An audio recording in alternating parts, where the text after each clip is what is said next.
السلام علیکم ناظرین، میں ہوں عائشہ شبیر اور آپ دیکھ رہے ہیں ABN نیوز انٹرنیشنل۔ نظر ڈالتے ہیں آج کی اہم خبروں پر۔ نارتھ ویسٹ برطانیہ سے ہمارے سینئر رپورٹر ابرار حسین کی رپورٹ کے مطابق پاکستان کا 78واں یوم آزادی گریٹر مانچسٹر میں انتہائی جوش و خروش سے منایا گیا۔ تمام مساجد میں دن کا آغاز پاکستان کی استحکام اور سالمیت کی دعاؤں سے ہوا۔ پاکستان جرنل مانچسٹر میں تقریب کا آغاز صوفی عبدالخالق کی تلاوت کلام پاک سے ہوا، جس کے فوری بعد پاکستان کے قومی ترانے کی دھن میں مانچسٹر قونصل جنرل طارق وزیر نے پرچم کشائی کی، جبکہ صدر پاکستان اور وزیر اعظم میاں شہباز شریف کے پیغامات قونصل جنرل کے ٹریڈ اتاشی اویس حسین نے پڑھ کر سنائے۔ تقریب میں نارتھ ویسٹ کی مختلف سیاسی، سماجی اور مذہبی رہنماؤں کے علاوہ کمیونٹی کی ایک بہت بڑی تعداد نے شرکت کی۔ قونصلیٹ کی اس تقریب میں اراکین parliament Afzal Khan, Yasmin Qureshi, mayor of Blackburn Brian Taylor, Bury council کے قونصل تیمور طارق، سابق مہیر بری شہینہ ہارون، برطانیہ کے دورے پر آئے ہوئے مسلم لیگ نون آزاد کشمیر کے مرکزی رہنما جاوید اقبال قادری، رومان قادری، محمد یونس پرواز، اوورسیز ڈیولپمنٹ بزنس فورم کے چیئرمین چودھری مسرت علی، چودھری ذوالفقار علی، چودھری محمد انور، تحریک انصاف جہلم کے سابق صدر چودھری محمد رمزت، غلام شبیر حسین کے علاوہ دیگر نے شرکت کی۔ قونصل جنرل طارق وزیر نے تمام کمیونٹی کو جشن آزادی کی مبارکباد دی، جبکہ اراکین پارلیمنٹ یاسمین قریشی اور افضل خان نے کہا برطانیہ نے حالیہ مظاہروں کے دوران جس طرح صبر و تحمل کا مظاہرہ کیا، اس پر انہوں نے ان کا شکریہ ادا کیا اور برطانیہ میں بسنے والے پاکستانیوں اور کشمیریوں کو جشن آزادی کی مبارکباد دی۔ تقریب کے آخر میں قونصل جنرل طارق وزیر اور ان کی اہلیہ محترمہ نے جشن آزادی کا کیک بھی کاٹا۔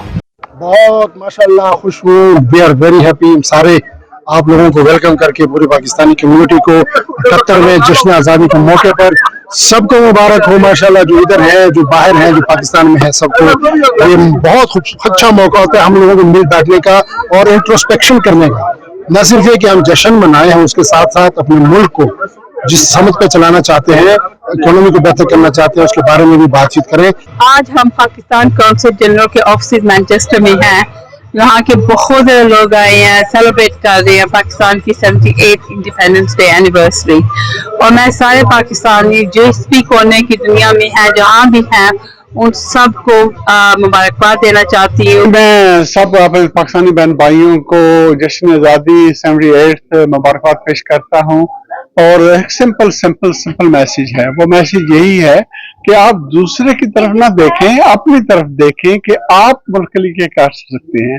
اگر ہم سب یہ کام کریں گے تو ملک آگے بڑھے گا۔ اللہ کی نعمتوں کی کوئی کمی نہیں ہے اس ملک پہ۔ جشن آزادی مبارک ساری قوم کو۔ یہ دن دو چیزوں کو ریمائنڈ کرا رہا ہے، ایک جو اسٹرگل ہمارے فور فادرز نے کی اس کو اچیو کرنے کے لیے، اور وہ کون سے مقاصد تھے جس کے لیے بیسکلی ہم نے ایفرٹ کی، تو وہ مقاصد جو تھے وہ ابھی بھی ہم پوری نیشن ابھی بھی اس پہ کام کر رہے ہیں۔ I'm the Mayor of Blackburn with Dawn and Councillor Brian Taylor. I've really enjoyed the event today, and congratulations on celebration of the founding of Pakistan. Bismillahirrahmanirrahim. جیسے کہ آپ کو پتا ہے آج 14 اگست ہے اور یہ یوم آزادی کا دن ہے، اور ہم سب لوگ جو ہے وہ دعا کر رہے ہیں کہ ہمارے ملک جو ہے اس میں خوشحالی آئے۔ جس طرح کے حالات اس وقت بنے ہوئے ہیں، ہم چاہتے ہیں کہ جو بھی گورنمنٹ آئے وہ پاکستانیوں کے لیے کچھ ایسا کام کر جائے تاکہ جو ہماری اکنامک سچویشن ہے اس سے ہم باہر نکل جائیں۔ کوئی جلد سے جلد کوئی اکنامک سولوشنز موجودہ حکومت پروڈیوس کرے تو ہم دعا گو ہیں۔ ندیم نے تو پورے پاکستان کے لیے فخر ہیں، انہوں نے جس محنت کے ساتھ گولڈ میڈل جیتا ہے انکریڈیبل ہے۔ نہ کوئی ان کے پاس ریسورسز تھے، نہ کوئی ٹریننگ تھی، نہ کوئی انویسٹمنٹ تھی، تو یہ صاف ظاہری ہے جس کے پاس جنون ہو، ایمبیشن ہو، محنت کرنے کے لیے تیار ہے تو sky is the limit. Nadeem اس کا ایگزامپل ہے، تو میں ہوپ کرتا ہوں کہ باقی پاکستان کی ینگ یوتھ اسی طرح کامیاب ہو انشاءاللہ۔ السلام علیکم، ہم آج بہت خوش ہیں، میں آزاد کشمیر سے آیا ہوں، یہاں دیکھ کر میں کشمیر ڈے منانے پر، پاکستان ڈے منانے پر بہت خوش ہوں، اور یہ سب کو یوم پاکستان کہنے پر اور منانے پر سب کو مبارک ہو۔ ہم بہت خوش ہیں آج یہاں آ کر، اللہ تعالیٰ اس پاکستان کو قائم و دائم رکھے۔ Subscribe and keep watching ABN News International.